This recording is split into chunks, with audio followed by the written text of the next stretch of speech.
आपको क्या लगता है जब हम मैनिफेस्टेशन की बात करते हैं, what are the 2 biggest mistakes that people are making? Like for me, जैसे फॉर एग्जांपल आई फील लोगों को लगता है जब मैनिफेस्ट करो एक्शंस मत करो. Actions are also important. You have to be discipline, you have to work every single day. इतने एफर्ट्स के साथ नहीं वर्क करना होगा, बट वर्क, एक्शंस लेने पड़ेंगे. What do you think is 1 or 2 mistakes that people are making? See, सबसे पहली चीज है क्लैरिटी. ठीक है, अगर आपको क्लैरिटी नहीं है आपको क्या चाहिए, मैं आपको एक एग्जांपल देती हूँ. आप बोलो मुझे लैपटॉप चाहिए, यूनिवर्स बोल रहा है कि आपको सेकंड हैंड लैपटॉप भी दिलवा देगा, तो फिर आप क्या बोलोगे कि मेरा मैनिफेस्टेशन पूरा नहीं हुआ? You have to be very specific कि मुझे जैसे मैकबुक चाहिए और मेरे को इस रीजन की वजह से चाहिए. So you need to have a very clear mindset कि आपको क्यों चाहिए, किस लिए चाहिए, और बुलेट पॉइंट्स में होना चाहिए किस लिए चाहिए. क्योंकि यूनिवर्स को भी सेंटेंसेस समझ नहीं आते. जैसे आपको भी अगर मैं सेंटेंसेस पैराग्राफ दूंगा आपको समझ नहीं आएगा, बट मैं आपको सडनली एक वर्ड बोलूंगी आपको याद रहेगा.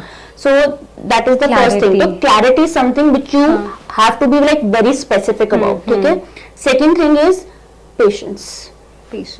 अगर आपके अंदर पेशेंस नहीं है, यूनिवर्स उसको डेस्परेशन मांगता है, और आपका वही है कि आपने फर्स्ट रूल ही खराब कर दिया यूनिवर्स का कि वो नहीं है. जैसे आप उसकी बात करते हैं, एक्शन की बात करते हैं, तो जब एक law of attraction, universe law के अंदर एक लॉ ऑफ एक्शन भी है, तो यूनिवर्स ये नहीं बोलता कि आप एक्शन लो. यूनिवर्स बोल रहा है कि मैं आपको अपॉर्चुनिटी दूंगा, आप ओपन रहो, और आपको जो वो अपॉर्चुनिटी आप ग्रैब करो.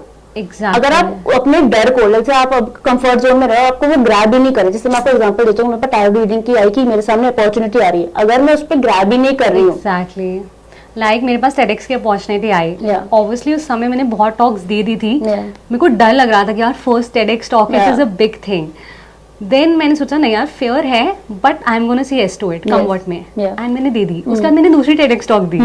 तो I think it's very important to overcome your fear also. And there is one thing, हम ना अपने यूनिवर्स से जब मांग रहे होते हैं, हमें लगता है वो बहुत बड़ी चीज़ है, बिकॉज हमारे लिए बड़ी चीज़ है. यूनिवर्स के लिए एक लैपटॉप देना it's not a big deal, it's abundance.